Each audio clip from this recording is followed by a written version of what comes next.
Hello guys, അപ്പോൾ ഓണത്തിൻ്റെ അവധി കിട്ടിയിട്ട് എങ്ങും പോയില്ലെങ്കിൽ അത് നഷ്ടമല്ലേ? പലപ്പോഴും ആലോചിക്കാറുണ്ട് പോകാനായിട്ട്, പക്ഷെ നടക്കാറില്ല. അപ്പോൾ ഏതായാലും ഇപ്രാവശ്യം നടന്നിട്ടുണ്ട് കേട്ടോ. ഞങ്ങൾ ആലപ്പുഴയിലേക്കാണ് പോകുന്നത്. ഇടയ്ക്കൊന്ന് നിർത്തിയപ്പോൾ ഉള്ള കലാപരിപാടിയാണ് ഇത്. അങ്ങനെ ഞങ്ങൾ ഗരുഡാഗിരിയിലേക്കാണ് ആദ്യമായിട്ട് പോകുന്നത്. കുറേ നാളായി ഇവിടെ വരണമെന്ന് വിചാരിക്കുന്നു. അവിടെ ഞങ്ങളൊരു AC റൂം ബുക്ക് ചെയ്തിരുന്നു. അവിടെ ഏതായാലും ഉച്ചയ്ക്കല്ലേ നല്ല കൂളിങ്ങിലിരുന്ന് ഫുഡ് കഴിക്കാമല്ലോ. അപ്പം എല്ലാവരും ഫുഡിന് വേണ്ടി വെയിറ്റിംഗ് ആണ്. അപ്പം നമ്മൾ കുറേ വിഭവങ്ങളൊക്കെ ഓർഡർ ചെയ്തിട്ടുണ്ട് കേട്ടോ. ഓണത്തിൻ്റെ മൂഡിൽ സദ്യ കഴിക്കാനാണ് വന്നതെങ്കിലും അവിടുത്തെ വിഭവങ്ങളൊക്കെ കേട്ടപ്പോൾ എല്ലാവർക്കും എല്ലാം വേണം.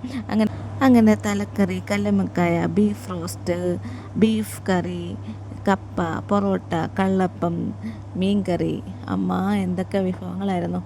താറാവ് റോസ്റ്റ്, പ്രോൺ ഫ്രൈ, ഇങ്ങനെ ഒത്തിരി വെറൈറ്റീസ് ഉണ്ടായിരുന്നു. എന്നാലും ഓണമായിട്ടൊരു ഓണസദ്യ കഴിച്ചില്ല, അത് മോശമല്ലേ? അപ്പോൾ അതുകൊണ്ട് ഞാൻ ഓണസദ്യയാണ് എടുത്തത്. എല്ലാം ഉണ്ടായിരുന്നു, സൂപ്പർ കറികൾ. അതിൻ്റെ കൂട്ടത്തിൽ ലാസ്റ്റ് പായസം കൂടെ ആയപ്പോൾ തൃപ്തിയായി.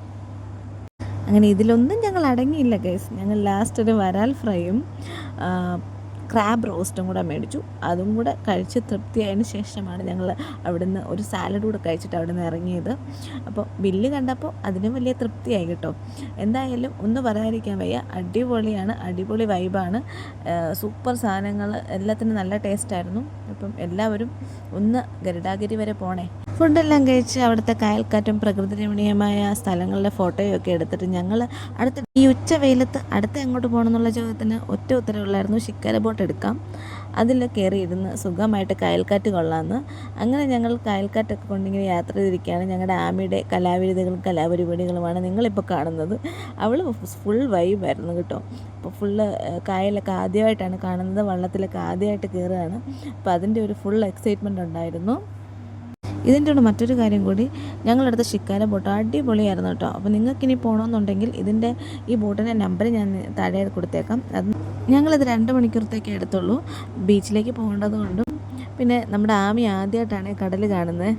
ഞങ്ങൾ പേടിക്കുമെന്നൊക്കെ വിചാരിച്ചെങ്കിലും എവിടുന്ന്, അവൾക്ക് പേടിയൊന്നുമില്ല. അവൾ നല്ല എൻജോയ് ചെയ്ത് കടൽ ആസ്വദിക്കുകയാണ്. ഇവിടുന്ന് കയറ്റാൻ ഒത്തിരി പാടുപെട്ടു ഗൈസ്. അങ്ങനെ ഏകദേശം ഒരു 8 മണിയായപ്പോൾ കടലിൻ്റെയും കായലിൻ്റെയും നാട്ടിൽ നിന്ന് മലനിരകളുടെ നാട്ടിലേക്ക് ഞങ്ങൾ യാത്രയായി ഗൈസ്. ഈ വർഷത്തെ ഓണം ഇത്രയേ ഉള്ളൂ. ഓക്കെ.